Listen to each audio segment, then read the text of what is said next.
Hello and welcome to my rookie review series, a series in which I'll continue to showcase some of what I've learned from each rookie over each round and whether or not they are solid selections for your sides. In this week's video, I'll be going over every single rookie that played in round one that are either relevant selections for our teams or not. I'll try to get through this as quick as possible because I do have a fair few of them. And as always, we'll start off in defence, and we've got none other than Josh Goda, who was a really relevant rookie early in the preseason, tailed off a little bit. I think the thing that sort of spooks coaches away a little bit is that price, 192k. So, yeah, I'm not really sure about that one. Only scored the 57. Durability, I'm trying to talk as best as I can, by the way.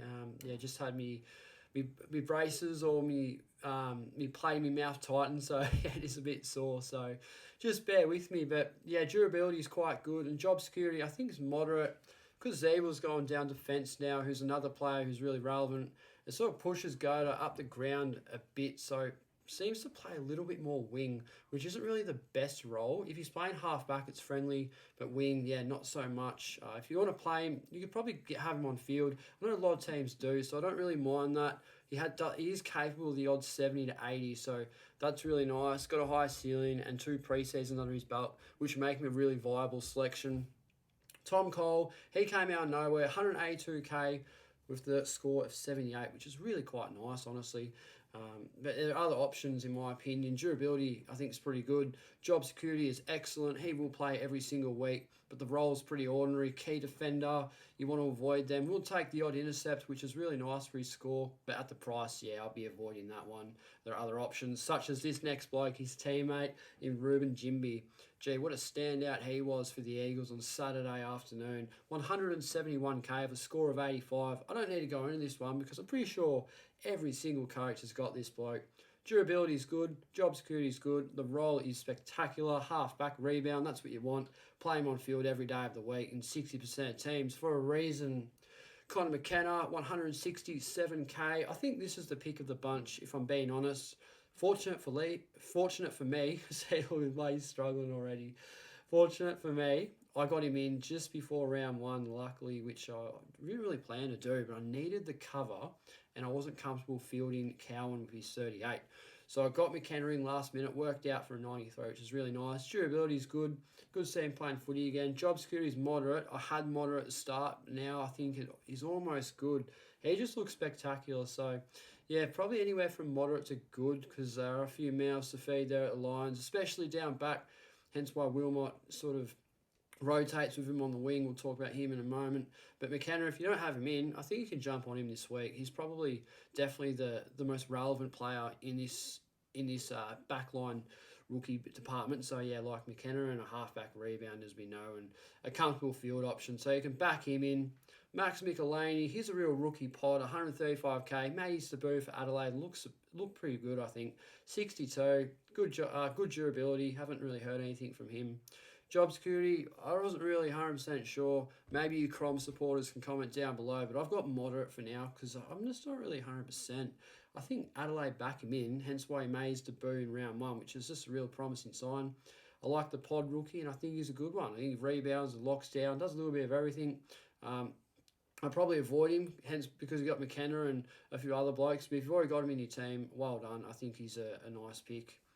Campbell Chesser, defender midfielder. He's been around for a while. Had his run of injury, 123k, a score of 20. Who's on my bench, unfortunately. I could probably get rid of him. I think you can if you want to. I'm not. I'm going to give him another week. Durability is poor. He's had his ankle issues and a series of other things. Job security is moderate. He's a sub-risk because of that durability. Plays halfback, but mostly wing, as we saw against North Melbourne. Just leave him on the bench for now. I had the loophole going, and I'm really lucky I didn't field him. So I've assessed that situation.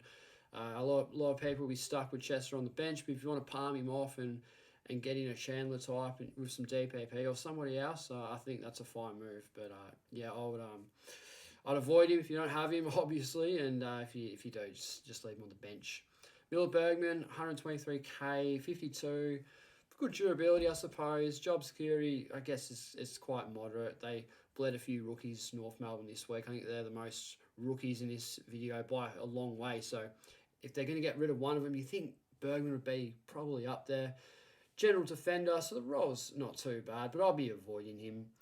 Judd McVeigh, 123k, score of 50, nothing to sort of raise your eyes about. Durability is good, I think. Moderate job security because he's a bit of a sub-risk. I think if Salem is fully fit and coming back into the team, I hate to say it, but I think McVeigh is the first person that makes way for Salem. So, yeah, I wouldn't be going there. General defender role is really nice. If you got him, leave him on your bench, I suppose. Wouldn't be that comfortable fielding him. But, yeah, avoid him if you don't have him for obvious reasons. Charlie Constable, 123k defender midfielder. I have a few problems with Constable. So, with a score of 56, I think he nearly hit the ton in Dream Team or Fantasy. One of those platforms, I don't play either of them, so I wouldn't really know. The durability's good. Could be average. I think he's had a couple of niggles. But at the moment, I think it is good. Job security is good, but I wouldn't be surprised if next time this week when I'm doing this video, his job security will be kind of average because they have a few players coming back. You got Powell and I think Weller and a couple of others. I'm not really sure specifically, but I think he would be the one that would leave because I think 6 or 7 clangers from the bloke, which is just unbelievably terrible.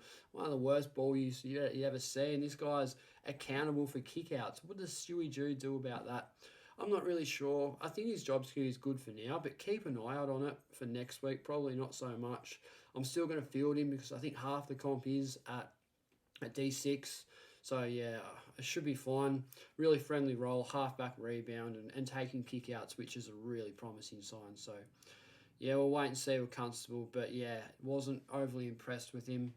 Darcy Wilmot, 123k as well. Score of 51, you'll get that. He played on the bench and Port Adelaide took off. As we know, a lot of players for the Lions were negatively affected by scoring-wise. So, I think that had a lot to do with Wilmot. Looked good early, but definitely tailed off. So, I think durability is pretty good. Job security moderate. I don't know if they persist with him too much or not. You've got, yeah, obviously McKenna and Wilmot the same team. Well, Lions going to keep that up. That's a question for DR, but I'd say moderate because I'm not completely comfortable. I am comfortable just having him on my bench. And, yeah, if he plays halfback, that's a really nice sign. But at the moment, it's on the wing, hence why he's only scoring 50s and not 70s. I think that sums up to a T. Bodie Dewland, so 123k as well. We've got a few of those type of blokes. 59. Another one that sort of butchered it. He's had poor durability in the past, a series of injuries. So, yeah, on that sort of carnage level, I wouldn't be trading him in. But if he went for that, he was 102 last year. But, yeah, I don't know. He's not discounted. There's probably better options if you're looking for defenders. I'd be steering clear. So, yeah, poor job security. Even though he looked pretty good, I'm not really 100% on him. He is a general defender, which is good, but I'd be avoiding him on that. Yeah, not really 100%. And Lockie Cowan, 117. We all know the story. 38 and subbed off. Durability's pretty good. He did have hamstring soreness. I think it was just cramps, so I wouldn't be worried too much. Durability is fine, but obviously the tank is not. So moderate on that because he is a sub-risk, and I'm very, very uncomfortable fielding him. So, yeah, not really one that I'd be targeting. I think he can sit quite comfortably at D7 or 8. So, yeah, leave him on the bench. So, they're the defenders. I think McKenna is the pick of the bunch if you're going to go for somebody, and keep an eye out on Constable. But, yeah, a lot of irrelevance in this line. We'll go to the midfield and the rucks. I've gone too far here. Apologies for that. No, I haven't. I haven't moved at all. What is happening here? Sorry about this. Yeah, here we go. So midfield rookies, I've kept the mid-onlys. The forward line's a bit more clustered, you'll see shortly. I'll scamper through this one. So Will Ashcroft didn't look the best, let's be honest, but look, 75% of teams, there's not to worry. I'll be really quick on this one. But yeah, 202k, score of 55. I think he was exploited a little bit too much against Port Adelaide. Maybe they need to sit him out in a wing or half forward because I don't think he adapted. He was definitely thrown under the bus. So, yeah, I wouldn't worry too much because they're a bigger fish to fry this week, let's be honest. But, yeah, 55 isn't very settling. I think he can respond. We know his junior numbers, 145 average in the NAB League. Durability is good. Job security is excellent. Role inside mid in the Brisbane Lions outfit, which is just spectacular. I mean, kudos to him. He's a third man. He is number 3 in line behind Neal and Dunkley. You got Ashcroft, and then probably McCluggage or somebody like that comes in. So yeah, they're backing him in, aren't they? So keep him on the field. Don't worry too much about him. He will respond. Cam McKenzie, the right-footed Zach Merritt, as I call him, 180k, a fair and reasonable price, a 93, a fair and reasonable score. Super wrapped with that. I think we can all sort of get around him and keep fielding him. So yeah, good durability, good job security, outside mid. I love it. He's playing great footy. He's probably that, like Ashcroft, that third midfield at the Hawks, maybe fourth, but getting so many CBAs and really clean his ball use too. Yeah, really nice, comfortable outside player. Keep him on the field, and I think we should be fine. Oliver Hollands, 162k winger, 56, which is a fair, reasonable score. The bloke runs more kilometres than he's going to score. He will run 15k a game, but he won't accumulate all that much. He does a lot of gut running, and it's great to see. Coaches love it. So that sort of makes his job security. I think that should be good. It says moderate, but I think I'm changing my mind to good. Durability is good, I think. Wing, bench, I think is fine. I wouldn't field him with too much confidence. Looked really good as a player, but as a SuperCoach scorer, yeah, not for me. Just leave him there. He'll make some good money as well. Bit of a slow burn, but he will play, you'd think, every game for the season. Will Phillips, 158 and a 65. So he was the sub against West Coast, which is quite concerning. That's scared me away completely. So job security is moderate because he is a sub risk. I need to fix that. That's annoying me. I don't like doing brackets when... that's fine. But yeah, durability, I think, is moderate. Had glandular fever. He's had a shock and run, the poor bloke. But the role's really friendly. Inside mid, we saw his CBAs against the Western Bulldogs in the practice match. If he does play, I think you can have him on field. But because they're utilising him as a sub, I would be really careful. If he's playing in the best 22, you can field him and go for him. If you want to trade him in, I think that's fine. But just be really wary of it. If he's a sub, I'd stay away. But if he's named on field in the midfield, and you'd think he would play and score pretty well. So, yeah, not my biggest fan, Will Phillips. Or I'm not his biggest fan, but I could see why people were trading him. He was very highly owned over the preseason, and rightly so. Jack Bytel, this guy is very irrelevant. He won't play this week. I think he's got some sort of injury. 158k for 71, which is a good score. Durability is moderate, probably a bit nice there. Could almost be in the poor. Has had ACLs and a few other niggles. Job security is moderate. I think he plays some pretty good footy, but yeah, a bit of a utility. Will rotate from inside mid to wing, half forward, wherever the Saints and Ross Lyon want to play him. At that price, though, I'd be avoiding him. And out of him, Will Phillips, I'd go Phillips over him every day of the week. So simply avoid for that one. Oscar Baker, 123k winger, tight roll, 43. It's not the greatest, but you didn't really see a whole lot of it. Kicked a goal. He looked really good in the practice match. He's a real standout. Keep him on your bench. Yeah, good durability, good job security. The role isn't great, but it's fine. I think, yeah, you still keep playing. But, yeah, definitely don't field him. Leave him on your bench. And in the rucks, I've only got one player here, and somebody that is actually my R3. Asava Radagalier, 174k, a score of 55, which was off 6 disposals, 5 or 6 disposals. Took some intercepts, looked the part in that Geelong team. I don't think he leaves anytime soon. The score doesn't look good on paper, but realistically, if he gets a few more touches, more than 5 or 6, it's pretty good because his marking is elite. Yeah, durability, I think, is pretty good at the moment. I don't know if he's had some injuries in the past. He has actually, but it was a long time ago. I think he's past all that. So, yeah, job security is good. Intercept defender, nice role. I'm more than happy to just field him at R3, and he won't go anywhere near my field unless Sean Darcy or Ryan Marshall shit the bed. So that's my take on him. Hopefully get more ruck rookies. They haven't really been very relevant this off-season. Let's go to the forward line, which is absolutely stacked. There are plenty of options, but as you can see, there's a lot of red. There are some really shitty roles here. I'm trying to scroll down. Oh, I've gone too far. Let's go up a bit. It's not the best program, this. Here we go, that's good. Let's leave it there. Harry Sheezel, the Cheezel man, 198k. If you don't have this bloke in, you have to trade him in. You just need to own him. He's playing off half back. I got stitched up with Sheasel in draft though. I had him in my team, and I've accidentally traded him out for somebody else, and the SuperCoach Pro snapped him off me. I put the waiver wire on him, and he's still got him, and I'm absolutely devastated about that. I didn't mean to get rid of him, and I couldn't get him back in. I missed out, so it's very unfortunate, but that's another story. He's a really good player. 34 touches on debut, if you don't mind. That doesn't happen very often, with a score of 114, which I think is unders for how good he actually was. He racked it up, and his ball use was superb. Durability is good, and job security is excellent. Whether they play him off half-back or down the forward line, you can see the role. If he's playing as a general forward, it's a terrible role, but he should hit the scoreboard. He's one of those types of players. He'd probably win the game off his own boot. If he does play forward, there will be some howlers, but there'll be some pretty good scores as well. But I think it's more likely that they play him off half-back. There's a little bit of speculation this week. If you don't own him, it's tough. Do you wait another week if you believe that you should? Don't let me talk you out of it. But from what I saw, and I think what everybody saw, he was a superb player for North on Saturday.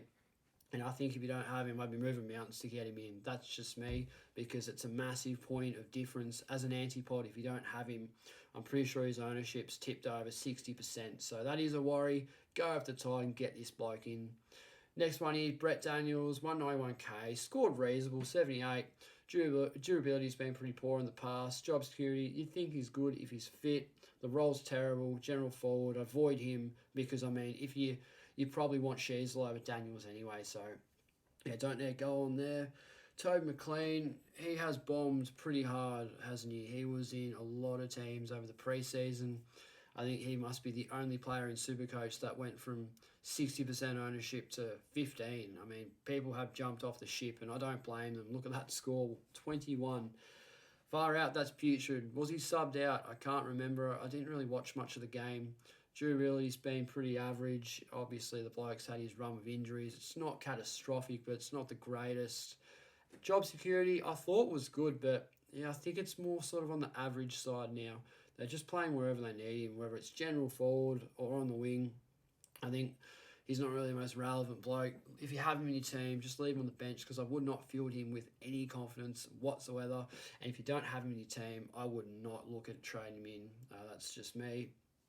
Ben King, 176, and in typical Ben King key forward fashion, he comes out for 19. So, look, durability's been pretty poor, and ACL, he's back in the team. Hasn't seen a lot of footy in the last couple of years. High draft pick, really high ceiling, played well. He was one of the Suns' best players in 2020. I remember the season. He was spectacular. So, yeah, job security is excellent. He will play every single game this year if he's fit, but he's a key forward. So if you have him, let him be a bit of a slow burn on the bench. But if you chuck him on the field at F6 or F5, you will be on the receiving end of a couple of those 19s. Yes, there'll be the odd 80 to 100 where he kicks a bag, but more often than not, it'll be anywhere from 19 to 40. So, yeah, I would not go anywhere near him at that price anyway. I think we can steer clear.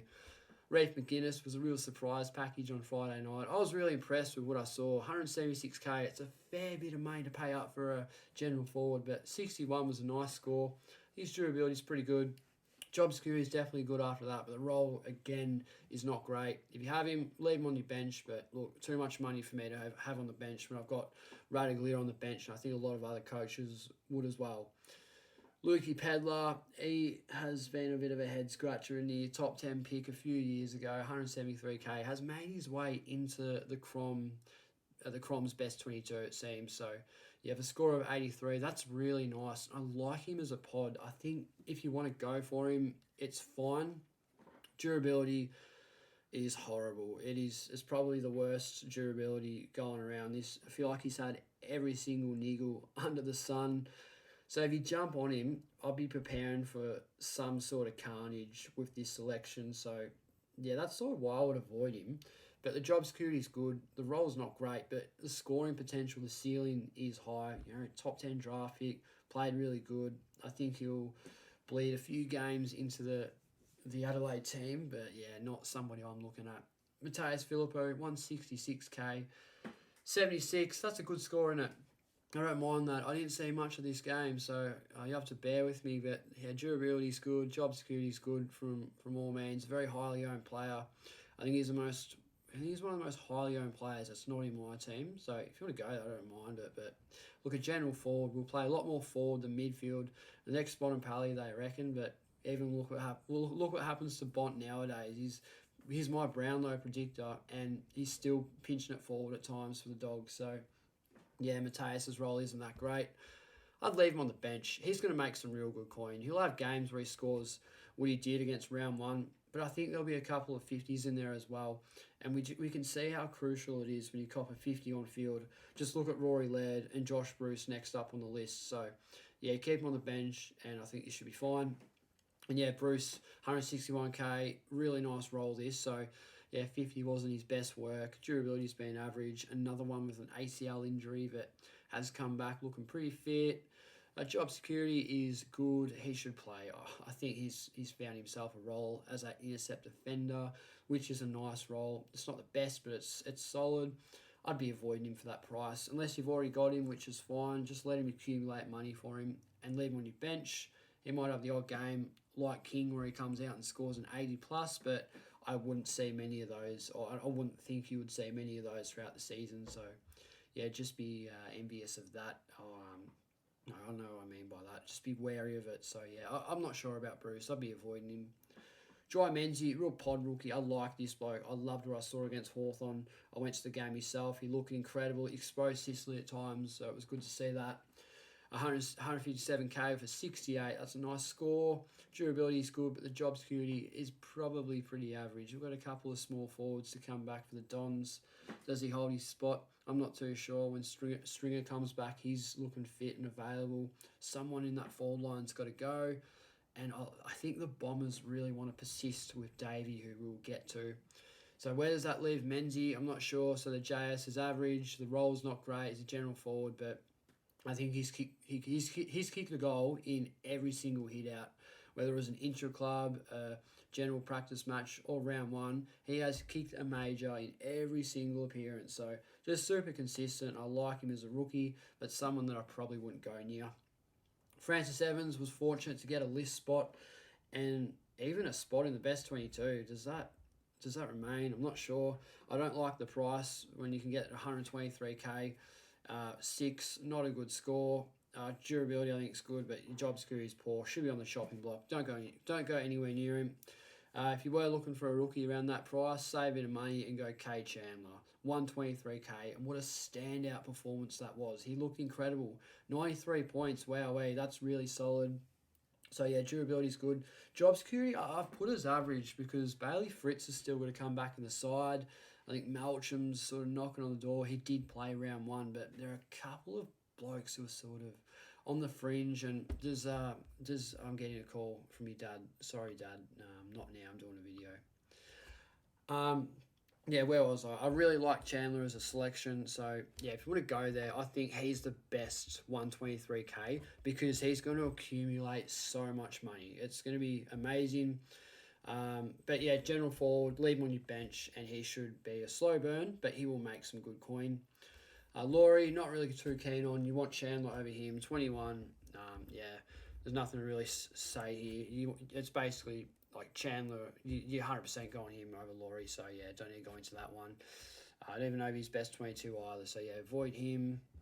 Fergus Green, yeah, it wasn't his best day. Ridley had probably one of the best games I've seen Ridley play on green, which was, yeah, unfortunate for him. Definitely shut the bed, Fergus, poor bugger, but hopefully he can respond. I love him as a Jack Gunston replacement. Job security is pretty good. Durability is good. The role's not good. A lot of these players here, their role is pretty terrible. You get that in the forward line. It's what you make of it. Leave Fergus on the bench, and he will make some good money for us. It'll be a slow burn, but I think he'll play every game this season if he stays fit. Charlie Comben, don't get sucked into this one if you're watching. I don't really like the role. He definitely pinched a bit in the ruck. So 123k, really nice price with a score of 83.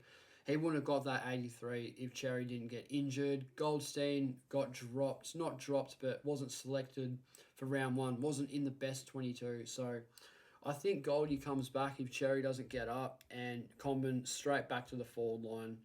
83 looks good there on paper, but I'd be definitely expecting a 40 from him in round 2. So yeah, steer clear of Comben. If you want a 123k player, go Chandler instead. Durability's been pretty average. Unfortunately, he's had a tough run at times. Job security is good, but yeah, he is a full forward, so yeah, be wary of that. And yeah, leave him on the bench if you have him already, but if you don't target him. And the rest of these rookies, we've got a few more to touch on quickly. So Alvin David Jr., how good is it? Great to see him hit the scoreboard. Nearly kicked the goal of the year, just missed it. Gee, that was a bit disappointing. But when I went to the game, I loved everything about him. Just, yeah, his electricity is really good for the Bombers' confidence. 117k, 58's not too great, but he's on my bench, and I'm more than happy with that. Good job security, pretty good durability, bad roll, but yeah, nice cash gen on the bench. And yeah, the same can be said, exactly the same with Noah Long. He's a pod rookie, so same price, a little bit better of a score, and real replicate of Davey. Just leave him on the bench and should accumulate well. Last but not least, we've got DR's boy, Anthony Caminiti. Jeez, I nearly absolutely butchered the shit out of that. But apparently this bloke's a ripper. Anticipation, because it looks like we might actually get him on the Saw Play podcast at some point this season. He's been really... He's one of those players that loves his SuperCoach as well. So, yeah, keen to dive a little bit deeper with that. So, yeah, seems like a great bloke. But in terms of SuperCoach selection, yeah, don't go anywhere near him. Durability is pretty good. Job security is probably poor. I don't know if he plays this week. General forward, avoid him altogether. But these are some rookies that I've got. I think there's a couple I missed. Liam Henry for the Dockers. He's about 202k. He did score really well. It was like a 78, maybe 80. But the role's pretty ordinary, and maybe got on the end of a few. Not sure about him. There are a couple in there that I might have missed, but let me know what you guys reckon. The rookie reviews are back. Obviously, they will be a lot shorter, video-wise and player-wise, but I just thought I would dabble in on every single rookie over the week. Just talk about them and discuss who are the standouts. So if you're looking for a defender rookie, I'd be going McKenna every single day of the week. If you got McKenna, I like Michelini. He's a really nice one. So these two are superb options in my opinion. And yeah, Yulen maybe. He wasn't too bad, but I'm not 100% sure. But definitely these two in defence if you're looking at training a defender rookie. In the midfield, I think everybody should have Ashcroft and McKenzie. But if you don't and you need a midfield rookie, I wouldn't be going any of them. I'd be paying a little bit extra for Finn Callaghan, and I'll talk about that in another video. But if you don't have the funds for him, probably Will Phillips if he's best 22. But look, let's be honest, everyone should have all these blokes. Radaglia, clearly the best ruck rookie, and in the forward line. If you don't have Sheasel, you got to get him. If you do have Sheasel and you're looking for another rookie, it's Cade Chandler every single day of the week. If you have both of them, well done. You're probably dominating SuperCoach already. You're looking for another cheeky option. Probably Filippo if you got the money, but I think there are bigger fish to fry in other lines, but there are a few in there that you can choose from who seem like good candidates, but yeah, we'll wait and see. But anyway, I'll stop rambling on here, guys. Hopefully you enjoyed the video. I'll keep them coming. Let me know what you reckon, and as always, we'll see you guys in the